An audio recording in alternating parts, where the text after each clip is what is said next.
नमस्कार बच्चों, कैसे हैं आप सब। आशा करती हूँ आप सभी अच्छे होंगे, स्वस्थ होंगे, खुश होंगे और अपनी पढ़ाई भी अच्छे से कर रहे होंगे।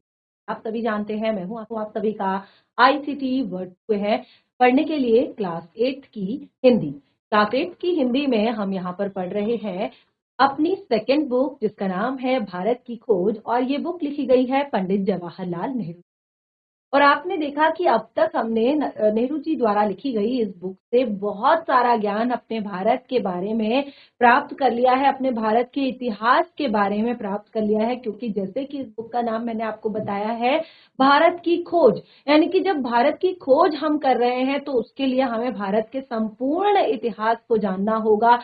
ईशा के पूर्व से लेकर ईशा के 1 से लेकर 2, 3, 4, 5, 6, 7 सभी शताब्दियों को हम यहाँ पर एक तरह से हमने पढ़ा और समझा। और उसके बाद देखिए हम यहाँ पर लास्ट सेशन में हम जिस चैप्टर को पढ़ रहे थे उसका नाम था नई समस्याएं, और उसका जो लास्ट टॉपिक हमारा था वो था कि किस तरह से लास्ट में अब ब्रिटिश शासन का एक तरह से 1770 1770 में लगभग जो है ब्रिटिश ने अपना अधिकार भारत पर करना स्थापित कर दिया था सभी को। जैसे मैंने बताया कि लास्ट जो 100 साल का वक्त था, 100 वर्षों का वक्त था, 1700 से 1800 तक का, यहाँ पर जो है 4 लोग ऐसे खड़े हुए थे जो भारत पर अपना एक तरह से पूरी तरह से अधिकार चाहते थे। देखिए अभी तक भी भारत पर बहुत सारे आक्रमण हुए थे, बहुत सारे आक्रमणकारी आए, बहुत ज्यादा एक तरह से बुरी तरह से भारत को लूटा, भारत के लोगों को मारा, हिंदुओं को मारा,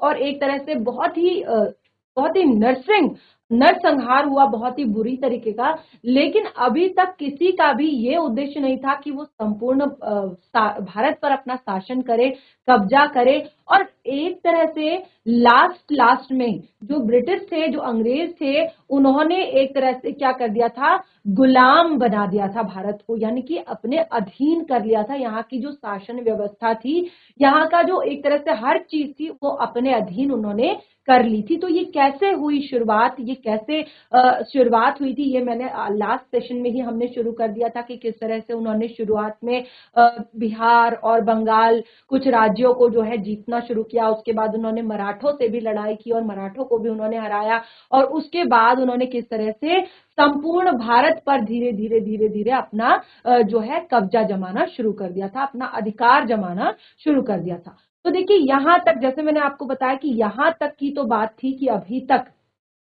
ऐसा नहीं है कि भारत पर पहले आक्रमण नहीं हुए थे या भारत पर पहले बाहर से लोग नहीं आए थे, क्योंकि ज्यादातर लोग जो है बाहर से ही आकर भारत पर उन्होंने किया था।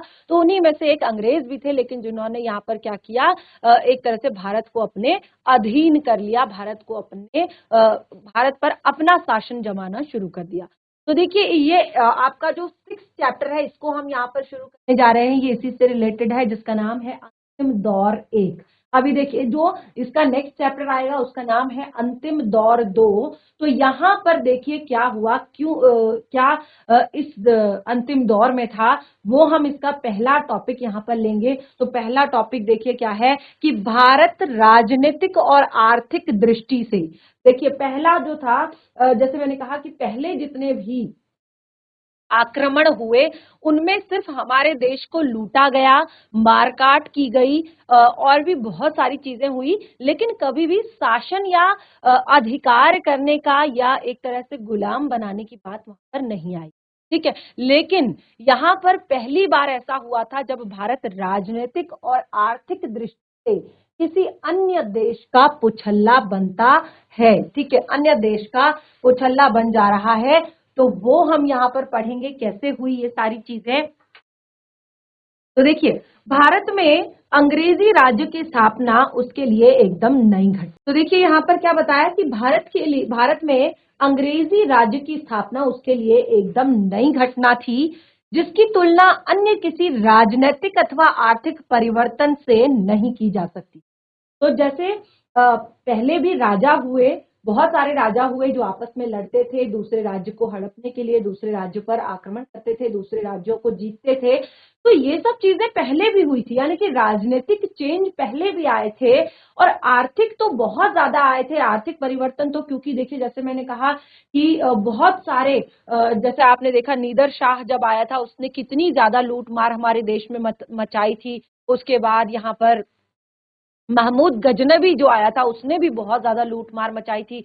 उसने भी बहुत सारी चीजें हमारे देश से वो लेकर गया था और इसी तरह से बहुत सारे लोग आए जिन्होंने हमारे देश को आर्थिक रूप से बहुत कमजोर बनाया, यानी कि यहाँ बहुत सारी जो संपदाएं थी, चीजें थी, वो लेकर गए। ठीक है, तो ऐसी सारी चीजें पहले भी बहुत हुई, लेकिन इस तरह की कि पूरी तरह से राज्य का स्थापित होना, किसी और देश के राज्य का पूरी तरह से हम पर नियंत्रण होना, ये पहली घटना थी। और भारत पहले भी जीता जा चुका था, यानी कि भारत में, जैसे मैं आपको ये शुरू से बता रही हूँ चैप्टर शुरू करने से पहले, कि भारत को पहले भी जीता जा चुका था, लेकिन ऐसे आक्रमणकारियों द्वारा जो उसकी सीमाओं पर आकर बस गए और अपने को भारत के जीवन में उन्होंने शामिल कर लिया। उन्होंने क्या किया, वो उनकी आए, आक्रमण किया और भारत की सीमाओं पर आकर बस गए और अपने आप को भारत का ही उन्होंने बना लिया, यानी कि वो भारत के एक तरह से भारत के अनुसार वो चलने लगे, भारत के ही होकर रह गए। ठीक है, लेकिन उसने अपनी स्वाधीनता कभी नहीं खोई थी, यानी कि जो अपनी स्वाधीनता होती है, अपनी स्वतंत्रता जो होती है, भारत ने वो कभी नहीं खोई थी। इससे पहले वो कभी भी गुलाम नहीं बना था, यानी कि किसी और का। देखिए यहाँ पर तो क्या था कि पूरी तरह से ब्रिटिश शासन का अधिकार हो गया था। अब जो भी यहाँ पर काम होते थे वो ब्रिटिश शासन के अनुसार होते थे। और जो जैसे मैंने बताया कि अंग्रेजों का जो राज था वो दो तरह का था। ठीक है, एक में तो बहुत सारी चीजें उन्नति कर रही थी, बहुत आगे बढ़ रहा था, सब कुछ हो रहा था। ठीक है, दूसरा जो था वो काफी एक तरह से क्रूर और निर्दयी और दंड देने वाला, जो इस तरह का उनका राज था।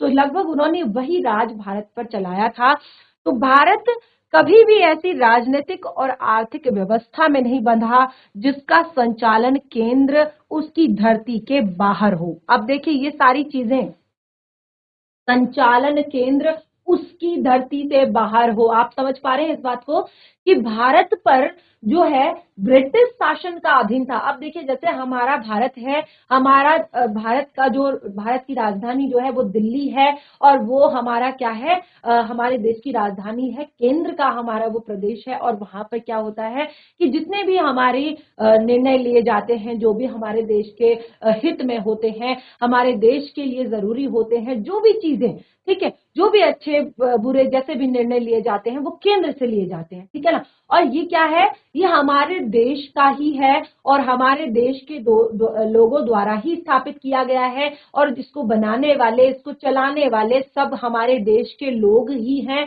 तो ये चीजें हमें समझ आती है कि यहाँ पर कभी भी हमारे लिए अहित नहीं होगा, हमारा बुरा नहीं होगा, हमारे लिए कुछ भी गलत नहीं होगा। जो भी होगा हमारे देश की जनता के, हमारे देश के हित में होगा।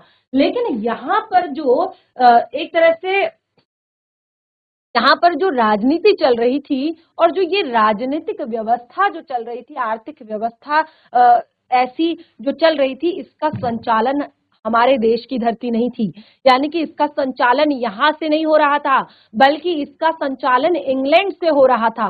क्योंकि इसको इंग्लैंड के हिसाब से यहाँ पर राज्य किया जा रहा था, इंग्लैंड के अनुसार यहाँ पर चीजें हो रही थी, उन्हीं के अनुसार यहाँ पर शासन किया जा रहा था। तो वह भी ऐसे शासक वर्ग के अधीन नहीं रहा जो अपने मूल और चरित्र दोनों में स्थायी रूप से विदेशी था।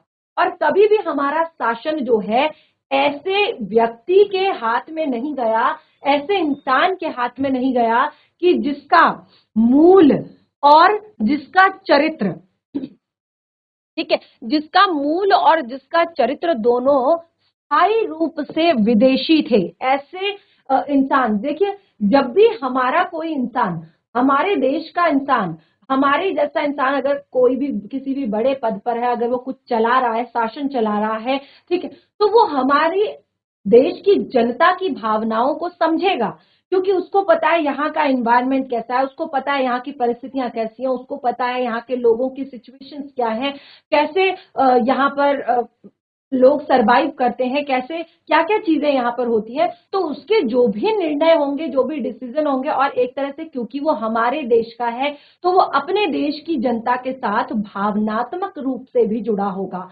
ठीक है। लेकिन यहाँ पे ऐसा कुछ भी नहीं था। जैसे मैंने बताया, बिल्कुल जो राजनीतिक और आर्थिक जो व्यवस्था चल रही थी वो पूरी इंग्लैंड से यानी कि विदेश से चल रही थी, दूसरे देश से चल रही थी। और जो शासक वर्ग था, जो यहाँ पर शासन करने आया था, जिनको यहाँ पर भेजा गया था शासन करने के लिए, उनका ना तो कोई मूल और ना ही चरित्र से वो हमारे देश के थे, वो सब चीज से क्या थे, विदेशी थे। यानी कि हमारे भारतीयों के साथ भावनात्मक रूप से जुड़ाव नहीं था, कोई भी वो यहाँ के परिस्थितियों को नहीं समझते थे, लोगों को नहीं जानते थे, किसी से कोई उनको मतलब नहीं था, तो वो अपने तरीके से अपना शासन जो है चला रहे थे।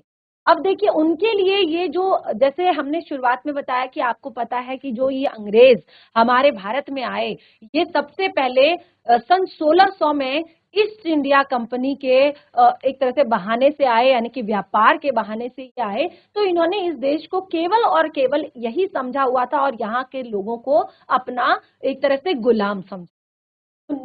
नया पूंजीवाद सारे विश्व में जो बाजार तैयार कर रहा था, उसे हर सूरत में भारत के आर्थिक ढांचे पर प्रभाव पड़ना ही था। क्योंकि देखिए, अब देखिए, ये क्या कर रहा था, ये जो नया पूंजीवाद था, ये सारे विश्व में एक बाजार तैयार कर रहा था और ये हर सूरत में भारत के आर्थिक ढांचे पर प्रभाव डालने वाला था। क्योंकि क्या हो रहा था कि यहाँ की जो चीजें थी वो बाहर जाकर बिक रही, बाहर उनका एक तरह से उनको बेचा जा रहा था, उनको यहाँ उत्पादन करके बाहर लेकर उन्हें जाया जा रहा था, ठीक है ना। तो यहाँ पर क्या हो रहा था कि लोग बहुत ज्यादा अपने, मतलब उनको चीजें, संसाधन उपलब्ध नहीं थे, उनके पास चीजें नहीं थी और बहुत कम उनको दिया जाता था, हर जो भी उनका काम का जो भी उनका हर्जाना होता था। तो अभी आप आगे देखेंगे काफी सारी चीजें इसमें हमें बताई गई हैं कि किस तरह से, लेकिन जो परिवर्तन हुआ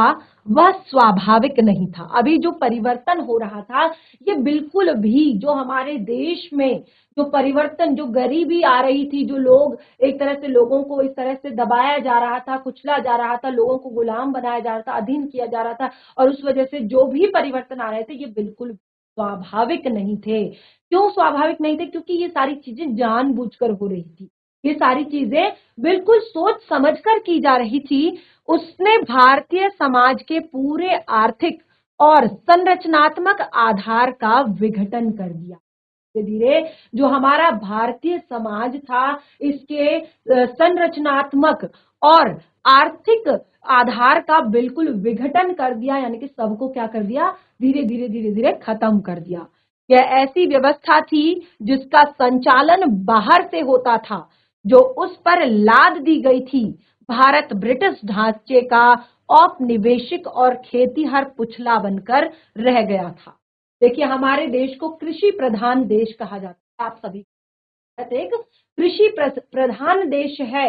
तो देखिए, यहाँ पर जो शासक वर्ग था, वो जितने भी ऑर्डर्स होते थे, जो भी चीजें होती थी, वो सब कहाँ से होती थी, वो बाहर से। यानी कि सब चीजों का संचालन जो होता था वो बाहर से होता था और सारे नियम केवल उस पर लादे जाते थे। हमारे भारत थे वो, यहाँ उन लोगों की ना तो कंडीशन देखकर, ना उनकी परिस्थितियां, ना उनका एनवायरनमेंट, ना उनकी मजबूरी, परेशानी, ना कुछ भी ना देखकर केवल उन पर लादा जाता था। और इस तरह से जो हमारा देश था वो ब्रिटिश ढांचे का औपनिवेशिक और खेतीहर कुचल्ला बनकर रह गया था। अंग्रेजों ने अपने अंग्रेजी नमूने का अनुसरण करते हुए, जो अंग्रेज थे, उन्होंने अपने अंग्रेजी नमूने का अनुसरण करते हुए बड़े जमींदार पैदा किए।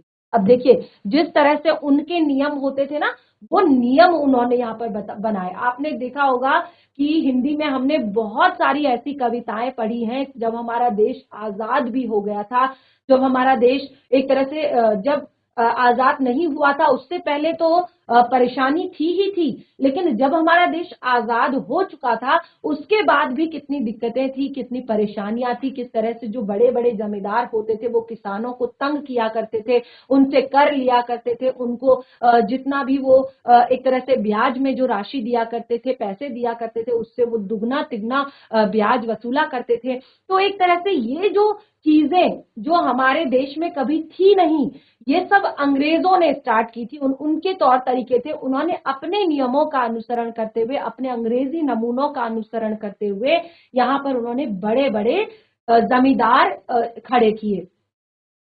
उनका लक्ष्य क्या था? उनका लक्ष्य था लगान की शक्ल में अधिक से अधिक रुपया जल्दी से जल्दी इकट्ठा किया जाए, लगान के तौर पर, कर के तौर पर, टैक्स के रूप में अधिक से अधिक पैसे लोगों से लूटे जाएं। जैसे थोड़ी सी जमीन दे दी इस पर खेती के लिए, और अगर अनाज होता है तो वो आधा अनाज भी वहां जाएगा और उस जमीन का जो पैसा जा रहा है वो भी जमींदार को जाएगा कर ब्याज के साथ। ठीक है, तो ये सारी चीजें उस टाइम पे की गई। इसीलिए एक ऐसे वर्ग को पैदा करना जरूरी समझा गया जिसके स्वार्थ अंग्रेजों के स्वार्थ से अभिन्न हो।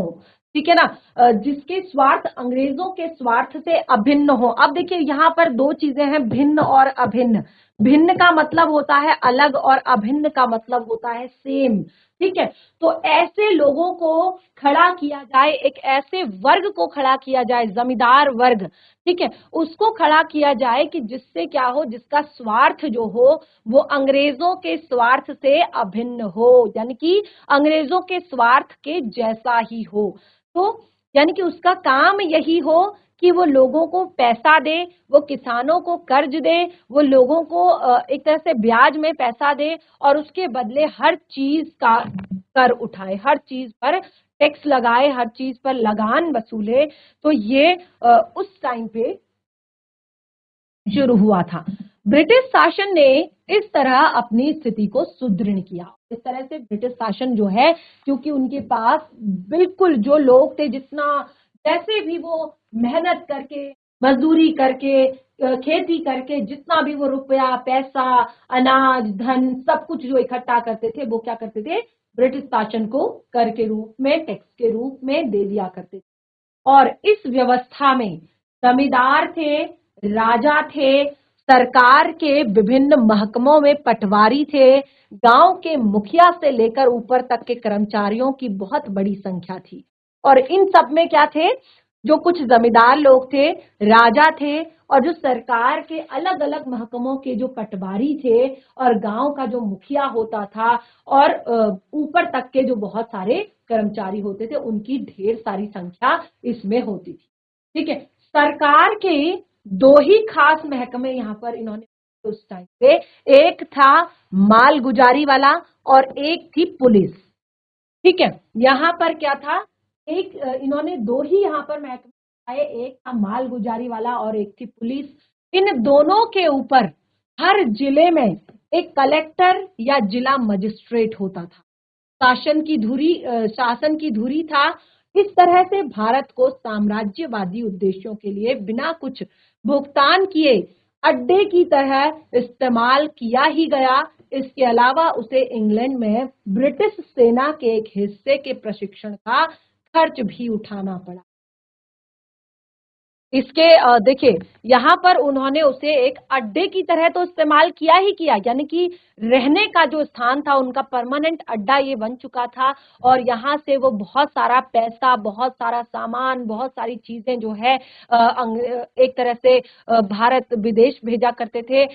और दूसरा, इसके अलावा इंग्लैंड में जो ब्रिटिश सेना के हिस्से का प्रशिक्षण का खर्च, क्योंकि उनके लिए ये कह दिया गया था कि ये जो है, ये वाली सेना कहाँ जाएगी, ये भारत में जाएगी, तो इसका खर्च जो है, इसकी प्रशिक्षण का जो सारा खर्च है वो भी भारत से ही आएगा। ठीक है, तो ये खर्च भी उठाना पड़ा। और इस राशि को कैपिटेशन चार्ज, इस राशि को कैपिटेशन चार्ज कहा जाता था। वास्तव में भारत को ब्रिटेन की तरह के दूसरे खर्च भी उठाने पड़ते थे और इसके अलावा भारत को उस टाइम पे ब्रिटेन के बाकी तरह के दूसरे खर्चे भी उठाने पड़ते थे। जब 19वीं शताब्दी के दौरान, अब देखिए 19वीं शताब्दी के दौरान भारत में ब्रिटिश राज्य के इतिहास से किसी भी भारतीय को निश्चित रूप से मायूसी होगी और क्रोध आएगा। जब 19वीं शताब्दी आई तो काफी एक तरह से आपने देखा किस तरह से जो अंग्रेजों को भारत से निकालने के लिए, अंग्रेजों को भारत से भगाने के लिए, आपने देखा हमने क्लास 6 में जो कविता पढ़ी थी झांसी की रानी, तो आपने उसमें देखा कि किस तरह से जो ब्रिटिशर्स थे, किस तरह से जो अंग्रेज थे, उन्होंने हमारे देश के लोगों पर कितना ज्यादा अत्याचार किया था और किस तरह से उन्होंने हमारे देश के एक राज्य को अपने अधीन किया, किस तरह से हमारे देश के वस्त्र आभूषण के जो राजाओं के एक तरह से महंगे महंगे वस्त्र थे, आभूषण थे, उनकी नीलामी की। तो बहुत ही बुरी तरीके से उन्होंने अपना राज यहाँ पर चलाया। और देखिए यहाँ पर हमने कहा कि जब अगर 19वीं शताब्दी का जो भारत है, इस टाइम पे ब्रिटिश राज के इतिहास को अगर वो पढ़ेंगे, समझेंगे, तो उन्हें बहुत ज्यादा मायूसी होगी और बहुत ज्यादा क्रोध आएगा। तो देखिए फिर भी इससे अनेक क्षेत्रों में अंग्रेजों की श्रेष्ठता का, यहाँ तक कि हमारी फूट और कमजोरियों का लाभ उठाने की क्षमता का भी पता चलता है। और इससे बहुत अलग अलग क्षेत्रों में जो अंग्रेज हैं उनकी और क्या क्या खासियत थी उसका, और साथ ही जो हमारे अंदर फूट डालने का, फूट डालो और राज करो, उनका एक ही मकसद था कि फूट डालो और राज करो। तो जितने भी हमारे देश के राजा थे, लोग थे, उनको आपस में लड़वाना, बहुत बड़े बड़े दंगे करवाना, फूट डलवाना, ये सारा उन्हीं का काम था। और अब वो भारत के लोगों की कमजोरियों का लाभ उठाना जान चुके थे। उन्हें बिल्कुल पता चल चुका था कि कैसे भारत की लोगों की कमजोरियों का लाभ उठाना, उसका फायदा उठाना है। देखिए तो इस तरह से पहला जो किस तरह से हमारा देश जो है किसी दूसरे देश का एक तरह से गुलाम बना, पुछल्लर बना, वो हमने पढ़ा। अब देखिए भारत में ब्रिटिश शासन के अंतर विरोध, राम मोहन राय, बंगाल में अंग्रेजी शिक्षा और समाचार पत्र। अब देखिए किस तरह से उन्होंने हमारे किस तरह से भारत में अब धीरे धीरे, क्योंकि 19वीं शताब्दी की बात थी, तो देखिए ये सब कुछ तो 18वीं शताब्दी में भी शुरू हो गया था। जैसे मैंने आपको बताया कि किस तरह से झांसी की रानी जो हमने कविता पढ़ी थी उसमें बहुत सारे और भी बहुत सारे जितने हमारे राजा थे, जितने यहाँ पर बड़े बड़े जो लोग थे उस टाइम के, ठीक है, उन्होंने किस तरह से ये ब्रिटिश शासन का विरोध किया था, किस तरह से वो उनसे लड़े थे और कैसे उन्होंने बाजी लगाई थी। तो अंदर ही अंदर अंतर विरोध चल रहा था, ठीक है, क्योंकि उनका जो शासन था वो इतना कड़ा था कि किसी की भी हिम्मत नहीं होती थी कि सामने से आकर विरोध करे। तो शुरुआत जो थी वो अंतर विरोधों से हुई थी। और उसमें देखिए यहाँ पर राजा राम मोहन राय और बंगाल में अंग्रेजी शिक्षा और समाचार पत्रों के बारे में आगे बताया है। तो कंटिन्यू करते हैं। व्यक्तिगत रूप से अंग्रेजों ने, जिसमें शिक्षाविद, प्राचीन विद्या विशारद, पत्रकार, मशीनरी और कुछ अन्य लोग थे। देखिए व्यक्तिगत रूप से जो अंग्रेजों ने, जिनमें शिक्षाविद थे और प्राच्य विद्या विशारद थे और पत्रकार थे, मशीनरी थे और कुछ अन्य लोग भी थे, और पाश्चात्य संस्कृति को भारत लाने में महत्वपूर्ण इन्होंने कार्य किया था। अंग्रेजी चिंतन, साहित्य और राजनीतिक परंपरा से भारत को परिचित कराने का श्रेय उन्हें योग्य और उत्साही अंग्रेजों को ही है। यानी कि भारत को परिचित किससे, भारत को अंग्रेजी चिंतन और साहित्य और राजनीतिक परंपरा से भारत को परिचित कराने का श्रेय जो है उन योग्य और उत्साही अंग्रेजों को ही है, जिन्होंने अपने चारों ओर उत्साही भारतीय विद्यार्थियों को इकट्ठा किया था और शिक्षा के प्रसार को नापसंद करने के बावजूद खुद ब्रिटिश सरकार को परिस्थितियों से मजबूर होकर अपनी बढ़ती हुई व्यवस्था के लिए क्लर्कों को प्रशिक्षित करके तैयार करने का प्रबंध करना पड़ा। अब देखिए यहाँ पर भी उनकी, देखिए भले ही उन्होंने हमारे लिए किया, हमारे देश के लोगों को शिक्षित किया, शिक्षा के लिए जागरूक किया, शिक्षा के लिए उन्होंने प्रबंध किए और एक तरह से स्कूल भी खोले होंगे, लेकिन उसके पीछे भी उनका एक अपना स्वार्थ था, अपना एक ध्येय था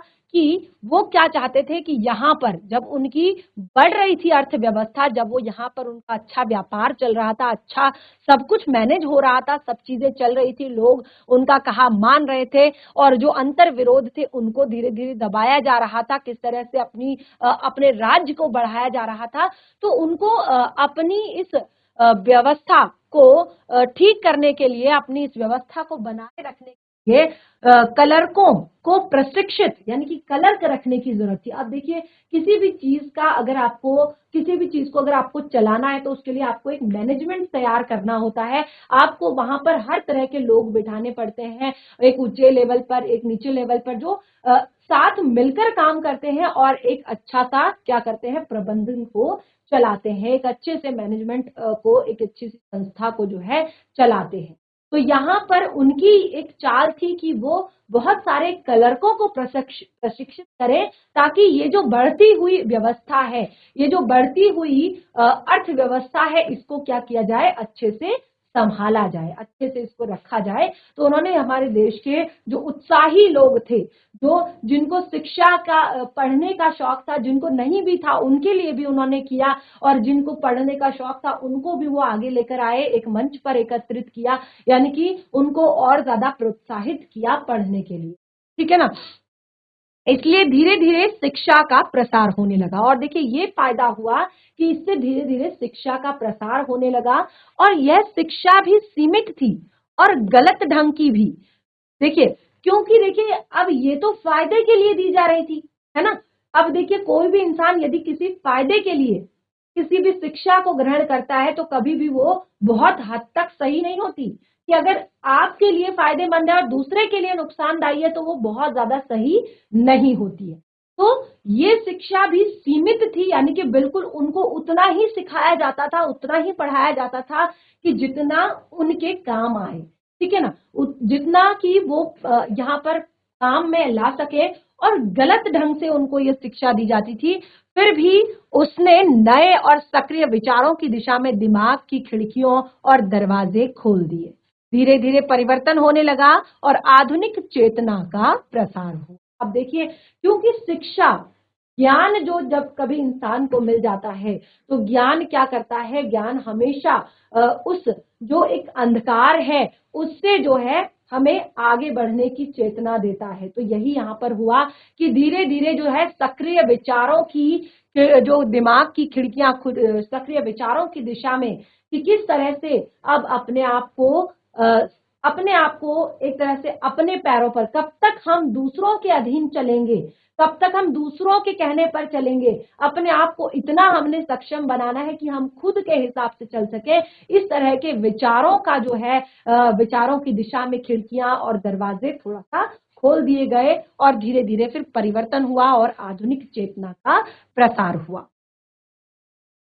तो देखिए जैसे यहाँ पर हमने बताया कि किस तरह से यूरोप के जो किस तरह के थे उनके, तो यूरोप के विचारों से बहुत सीमित वर्ग ही प्रभावित हुआ, क्योंकि भारत अपनी दार्शनिक पृष्ठभूमि को पश्चिम की तुलना में बेहतर समझते हुए उससे चिपका रहा।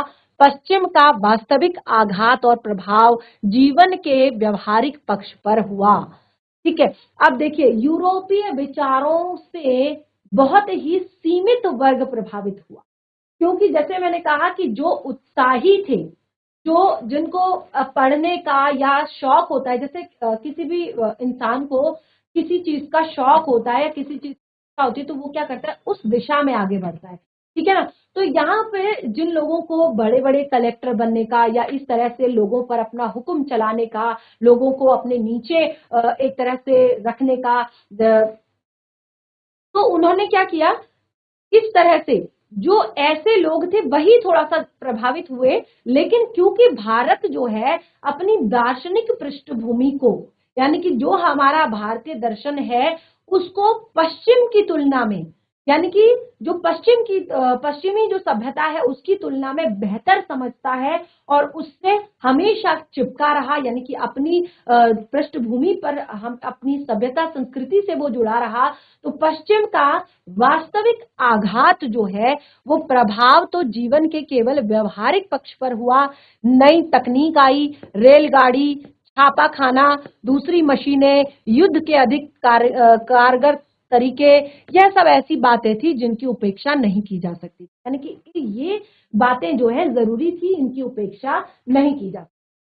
सबसे प्रकट और व्यापक परिवर्तन तो यह हुआ कि खेतीहर व्यवस्था टूट गई और उसका स्थान व्यक्तिक संपत्ति और जमींदारी ने ले लिया।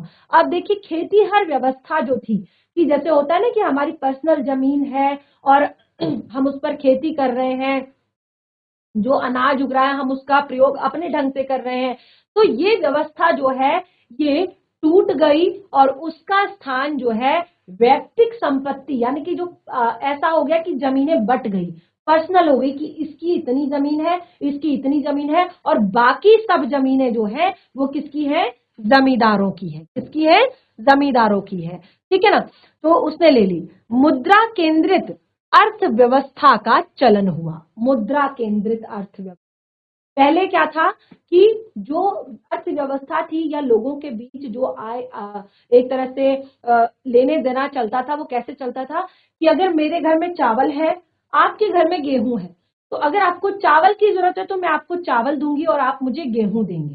ठीक है ना, सामान के बदले सामान, इस तरह से पहले अर्थव्यवस्था चलती थी। लेकिन अंग्रेजों ने क्या किया, अंग्रेजों ने मुद्रा केंद्रित अर्थव्यवस्था, यानी कि अगर आपको अब कोई भी चीज चाहिए तो वो किससे मिलेगी, पैसे से मिलेगी। अब अर्थव्यवस्था क्या हो गई, मुद्रा केंद्रित हो गई और जमीन बिकाऊ वस्तुएं हो गई। जमीन भी क्या हो गई, बिकाऊ वस्तुएं हो गई, यानी क्योंकि जमीन पर बहुत ज्यादा कर लगाया जाता था। देखिए उस टाइम पे जैसे मैंने बताया कि जिसके पास जितनी जमीन थी, जो जिस जमीन का कर भरता था उसको उतनी उतनी दे दी गई। जितनी भी एक्स्ट्रा जमीन थी, खाली जमीन जो थी, वो सब जमींदारों की हो गई।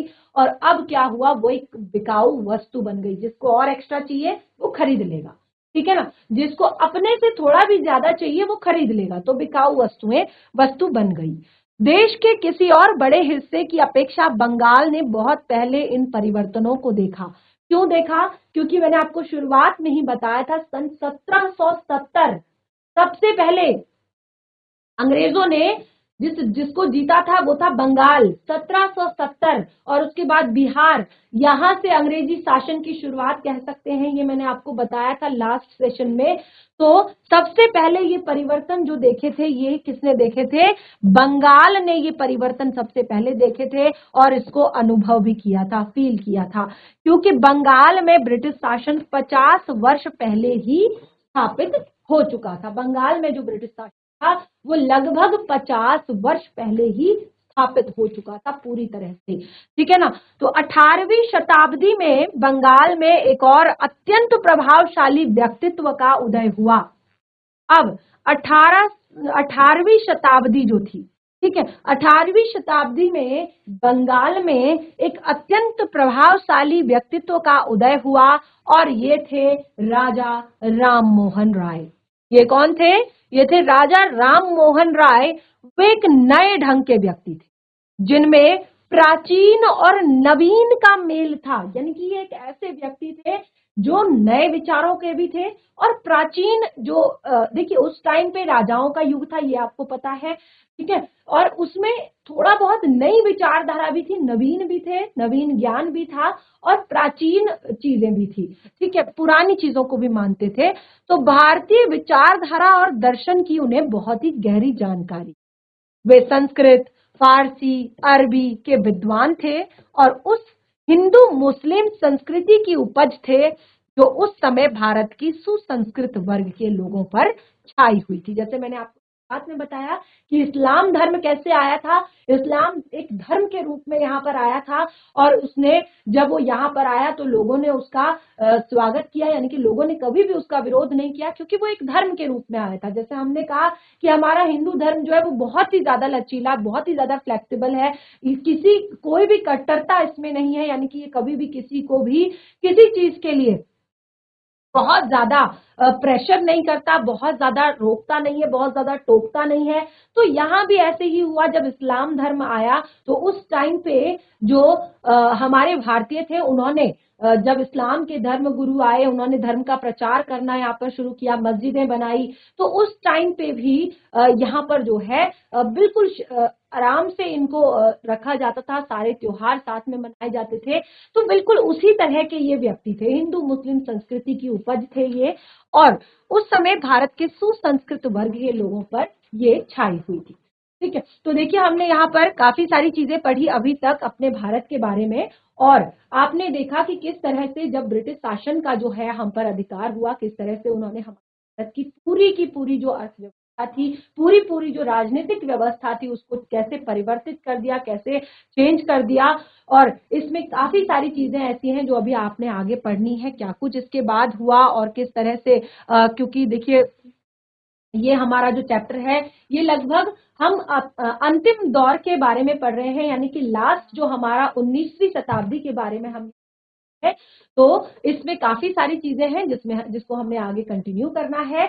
तो आप इस चैप्टर को आज जितना पढ़ाया है उसका घर पर एक बार रिवाइज करें, कोई भी डाउट हो तो उसे नेक्स्ट सेशन में जरूर क्लियर करें। बाकी के टॉपिक को कंटिन्यू करेंगे हम अपने नेक्स्ट सेशन। तब तक के लिए धन्यवाद। आपका दिन शुभ।